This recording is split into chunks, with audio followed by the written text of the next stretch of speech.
Good morning, Wildcats. It is Friday, and y'all, this penultimate episode of season 2 was amazing. We need to talk about it. Let's go. Rolling, as usual, right into our Wildcat of the week. So our Wildcat of the week this week is Nini, and part of this is because I really roasted her character last week, and part of this is because I genuinely actually think she deserves it this week. Miss Jen was frazzled today, okay? In today's episode, Miss Jen had lost her marbles a little bit. She's freaking out about the Menkies, she's changing things up on the kids last minute, but Nini was there to provide everyone with the level of comfort they needed, words of encouragement, words of affirmation, kind of psyching them up to go back out in their parts, reminding them not to change things and to stick with stuff they've practiced. And then when Miss Jen says that thing to Ricky and has to run out because she's embarrassed, Nini is the one that pulls everyone back together and sends them out for the second act ready to go and kind of pulls them all together for transformation. For me, I think she redeemed herself. I know last week I was kind of complaining about how she hasn't really worked with other people or been too forthcoming to care about other people's issues, but I think this episode, she really put herself into her role backstage. And one of the lines that I think is kind of speaking to me of her character development is when the girl that goes out as the enchantress / the old hag is like, oh, I've never had a character with a name before, and Nini goes, you'll only have to say that once, or that'll be the last time you say that. Nini last year was the first time she got a lead, because prior to playing Gabriella, she had only ever been a tree or something like that in a play. And so I thought that was a really touching moment, because she realizes that she's only playing a fork or being the backstage manager and kind of helping people get their stuff together, but for her that was kind of a step down. So I want to commend her character growth this episode,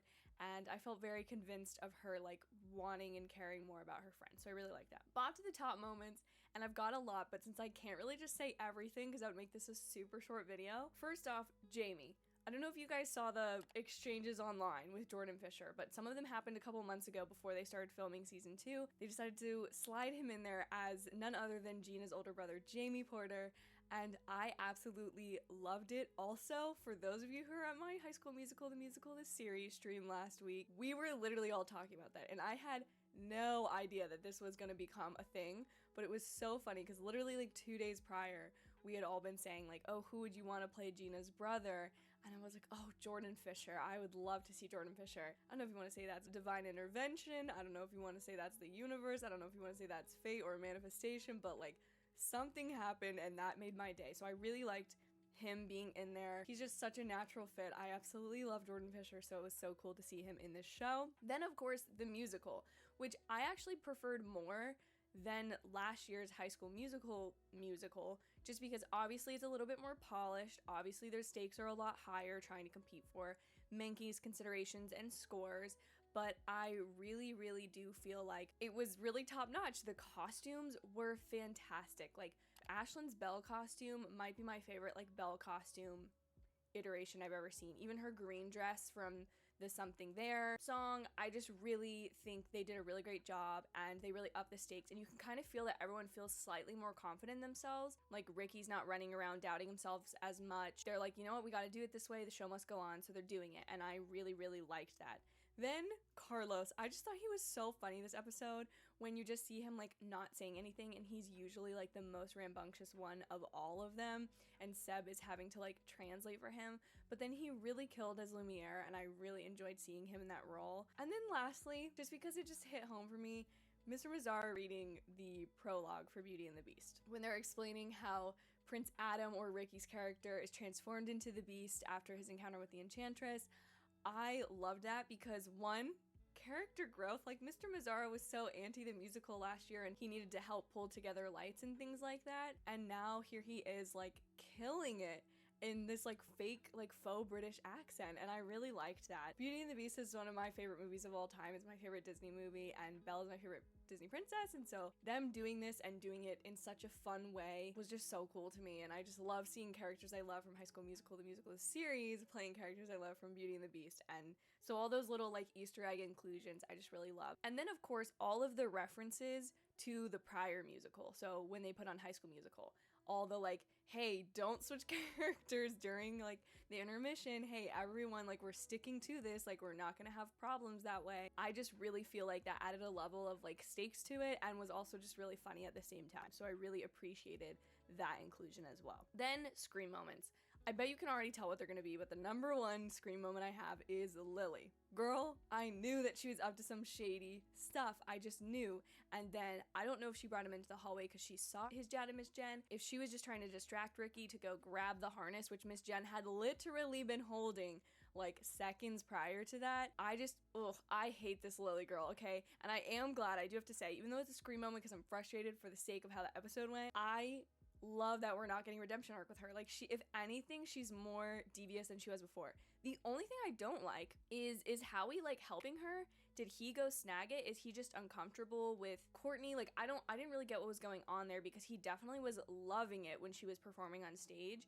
Does he find out that Lily stole the harness? Like, I want to know what Howie's deal is, which I definitely think we'll get that next episode, but I just don't know what was going on in that sense. Like, Howie, Courtney is a queen, treat her as such, please and thank you. Then, Jamie. Again, can Jamie be my good and my bad? Yes, he can. Because when he pulls that bro line to EJ, I think he's trying to be genuine. I don't think he's trying to, like, be weird about it. I think it's so aggravating because they're supposed to go on their risotto date, and Jamie, Jordan Fisher, you just messed this up for them, which was great drama because, like, if High School Musical, the musical series, can make me not like Jordan Fisher even for a split second, that's impressive writing and acting on their behalf. So I just want EJ and Dina to go on their risotto date, and I feel like he just kind of messed it up a little bit. So I'm frustrated. I want them to go on a date, and I really hope we get to see it next episode, or at least some sort of interaction between the two of them. I don't want this season to end with EJ being friend-zoned by Gina, and Gina then feeling like he doesn't like her anymore. You know what I'm saying? They need to get together, okay? They need to get together. And then lastly, Miss Jen. I don't know what Miss Jen has on the line here. Obviously, she wants to be her ex-boyfriend, Zachy. Obviously, she's got a little bit of feelings, I think, for Mr. Mazzara somewhere in there. And then she's kind of struck off balance by Ricky's dad. But I think she is going to have a little bit of an arc the next episode, just realizing that she cannot take out any of her personal stuff on the kids, and that she needs to figure out why it is that she wants to win the Menke so bad and why they're so important to her versus taking it out on the kids, because the kids are trying to have a great musical. They're stressed already, but Miss Jen is not helping, and usually she would be the voice of reason, and that's why I need you as my Wildcat of the Week, because she really stepped up and stepped into that role. My major takeaways. This was a great penultimate episode. I am so excited for where this episode cut off. Like, yes, it was a cliffhanger. Yes, it was a to be continued. But I am so excited to see what gets wrapped up in the next episode and what doesn't, because I trust this show wholeheartedly. Like, any doubt I had at the beginning of the season, they've blown away things that they are willing to do with these characters and boundaries they're willing to push that are not usually explored in Disney shows with characters you're supposed to like becoming unlikable. All of the, like, set design was so cute for all of the Beauty and the Beast sequences. All their costuming were amazing, and usually, like, they're dressed to the nines in this show, but, like, that was especially great. And I think just using Howie, Lily, Mr. Bowen, and the judge in the audience was a great, like, tension point. The dramatic irony that this episode had between us seeing what's going on in the audience and them seeing what's going on stage was just great. And then I love the fact that every single character, even if it was just Ashlyn doubting what she should sing in the Something There for just a second, or Big Red having dry heaving and a rash and whatever was going on with him, I just think it was great to create, like, a little bit of drama for each character and have them sort of try to overcome it or set it up as a problem continuing into the next episode. Thank you guys so much for watching. Please be sure to comment down below your thoughts of this episode. Are you excited for the finale? I can't believe that this show has been on for 11 weeks thus far. Like, May 14th this came on, second season, and here we are almost in August. Leave your predictions for the finale down below, and we'll chat about it in the next video/live stream. Have an absolutely amazing day, Wildcats, and I will see you guys in my very next video. Bye, y'all.